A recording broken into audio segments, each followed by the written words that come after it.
So this is how we recycle the clay. The clay goes into the slop bucket when you guys are done using it and it's dry and crumbly, or wet slop from your splash pan or from your throwing bucket.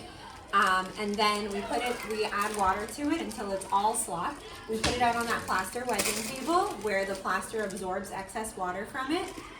And then once it's dry enough, we bring it over here to recycle. So all of this clay is from the plaster wedging table and it's all ready to go in the pug mill. The whole point of the pug mill is to mix the clay and to take all the air out of the clay. So this area is the machine, how we turn it on and how we interact with it. On the side over here is a red lever. You pull that lever up and then there's a switch underneath it and you click it up and that turns the machine on. You know the machine is on when the red light is on, okay? There's three dials here. The top one is the toggle between the mix and the pug. Mix is on the right, pug is on the left. You can read it. And then the bottom dial is for the vacuum. The middle dial is the speed at which it mixes. I always just keep it up at 100%. You never need to touch the middle dial, okay? So you start by loading the clay into the pug mill. There's a little lock here. If you need to unlock it, then you'll just pull it down and unlock it. You're just gonna pull up on the handle and then you're going to open it up. Sometimes it'll be empty or it'll look pretty empty in there. Sometimes it'll look pretty full like it does now. But the only way that the clay will pug, the only way that the clay will come out of the machine is if it's 100% full, okay? So that's why sometimes if we like kind of filled it up as much as possible but there wasn't enough clay to pug, it'll still look like it's full. So what you're going to do is start loading the machine with clay. And you can just tear it with your hands. By the way, you're more than welcome to wear rubber gloves if you want, but you don't have to. You're just gonna tear the clay with your hands, or you can use the wire tool, which makes it really easy.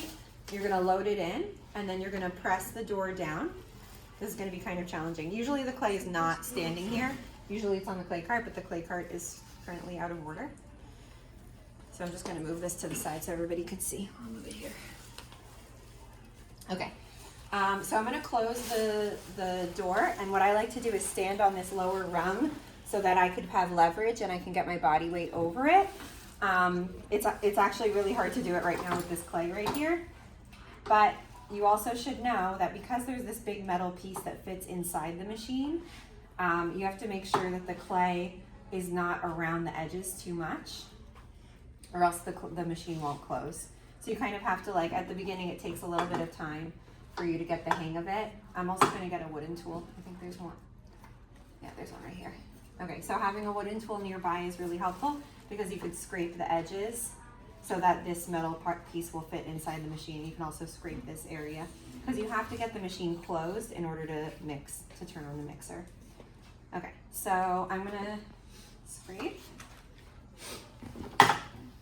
Notice how I'm not worried about the clay that's here. I'm only going to scrape from the edges so that we can make sure we can get the door closed. And then also this is important for when we de-air the clay, when we turn on the vacuum sealer. If this black gasket has clay on it, or this metal edge has clay on it, it can't create a perfect seal, and then the vacuum will have a leak, an air leak, and then it won't be able to completely vacuum seal the clay inside. Does that make sense to everybody? Okay. Okay, so now it went down. Okay, and then the other trick is, if you're comfortable, you don't have to, make sure it's on mix, not on pug. You're gonna press the green button, which is underneath the red button, and then as soon as it starts mixing, did you guys see how the handle moved down a little bit? Yeah. So I was able to close the machine much easier because the handle moved down. So now it's locked. I put it in the locked position by pulling up on this. It tags it from underneath. All you need is like a few seconds, 5 or 6 seconds, and then you open up the machine again, and you see how now it looks like there's more space in there. So luckily this machine is actually almost full. It's not 100% full, but it's kind of getting there. You don't want to mix for too many seconds because that actually makes the clay hot, and if the clay is getting hot, it's losing its plasticity. So plasticity is basically its ability to bend. So the best test for plasticity is to roll a coil, and then you go like this, and it shouldn't crack. So do you see how this clay has really nice plasticity? So we want to keep that plasticity in the clay, and if you over mix the clay, it's going to become short, which means it loses its plasticity and it will crack, and then it's really hard to build with. And even on the wheel, it could like tear it. Okay, I'm gonna press the mix again, which is the green button. Making sure we're still on mix, we're not on pug. Wait just a few seconds. Turn it off. Okay, and then let's take a look. Okay, so now there's still a little bit of room. I know it looks like it's full, but I still see a little bit of room, and it has to be 100% full in order to agree to pug. Otherwise, it will not pug. So I'm putting it back in.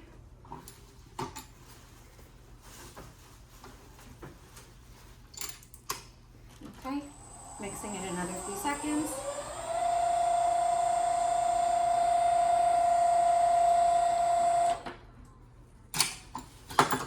Okay, still a little bit of room. I'm going to add more clay.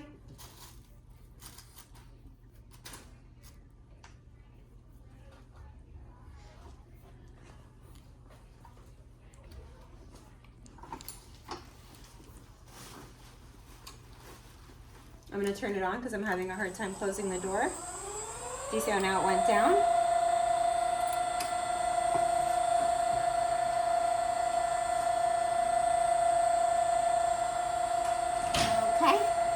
Okay, so we open it back up. All right, so now that's pretty full. I know that I could probably put like a tiny bit more. I might just add a tiny bit more. But once you know that it's full, like when you open up the door and it really looks like no more clay can go in, that's when you're gonna check all your gaskets. So I'm gonna look at the black gasket. I'm gonna use my wood tool to scrape away any excess clay so I get a really good seal.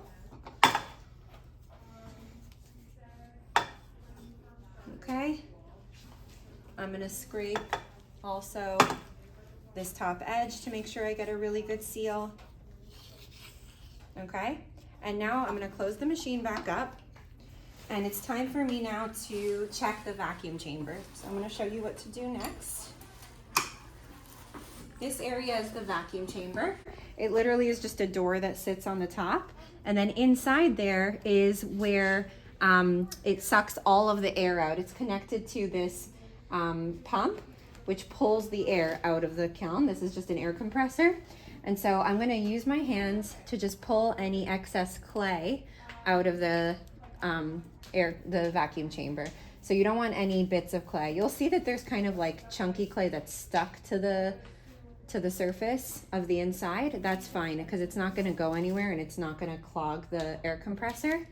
But you don't want any like loose pieces of clay, which naturally kind of go in there as it's pulling air out of the clay. It also pulls a little bit of the clay into here. Okay, so once I've done that and I've made sure that this ledge is clear of clay, I'm gonna place this back on, and now I'm ready to vacuum seal and pug. So this is the exciting part. I'm turning it on, so it's still on mix. Okay, I'm making sure that this is in the off position. So you see how it's perpendicular to this valve? So this is gonna close it and not allow air in. And now I'm gonna turn on the vacuum pump, so it's gonna be a little loud. So I'm gonna click this to the right. Okay, and now in order to create the vacuum, I have to press hard on this door. So using the heels of my hands towards the bottom, I'm gonna press down, and notice how this goes up. So now I vacuum sealed it completely. If I tried to pry this door off, I'm not able to because it's vacuum sealed on. Okay, that's how you know that you're vacuum sealed. And also this arrow goes all the way back to 0, so it's more than 30 pounds of pressure. Okay, so now I'm ready to pug it. So what I'm gonna do, remember I'm still on mix. I'm gonna turn the machine off. I'm gonna go to pug. So I'm gonna click it over to the left. And then I'm gonna press the green button to press it to make it go on again. So now you're gonna see over here, this black rubber piece is gonna get pushed right off, okay, by the clay. And here comes the clay. And I like to use my thigh. I rest the clay log up against my thigh.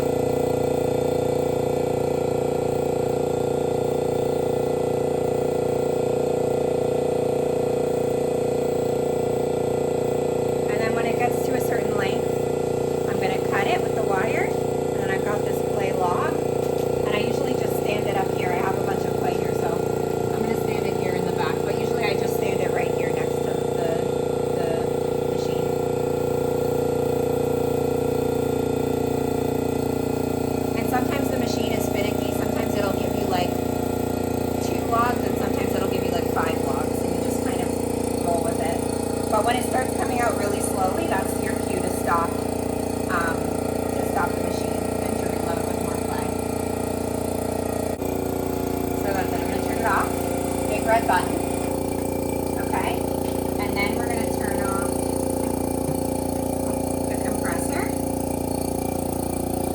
that's the bottom switch. Okay, and then you could hear the air burping out, but I could also do this to burp the air.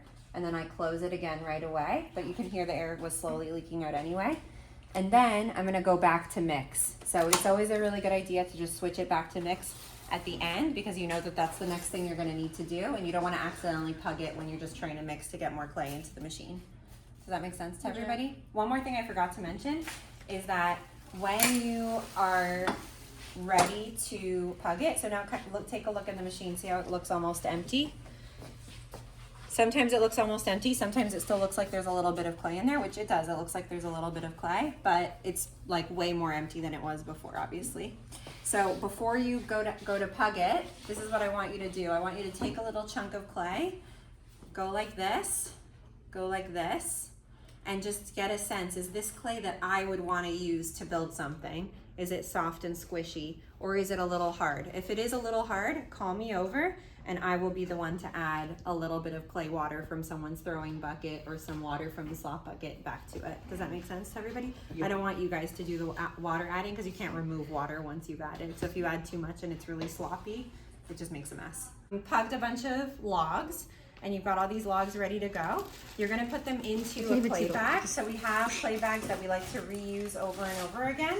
You're gonna make sure that there's no holes in the clay bag. If there is holes, just throw it away and we'll give you a new clay bag. And you're also gonna make sure that there's no chunks of clay or clay dust at the bottom. Okay, and then you're gonna open the bag like this just by rolling it back. And you can actually fit 6 logs into one clay bag. And you want the logs to be probably like about 12 inches tall, 10 to 12 inches tall. And you can fit 6 next to each other standing up. So that's usually how I like to load the bags. If you only have 5 logs on your next round, you'll just take your first log of your next round and you'll put it in the bag so that there's 6 in there. Or if you ran out of logs, that's fine to put just 5, okay? And then you wanna make sure that you close it up using either a clay bag tie or a rubber band. Okay, so I'm squeezing the button and I'm sliding it shut. Okay, that's it.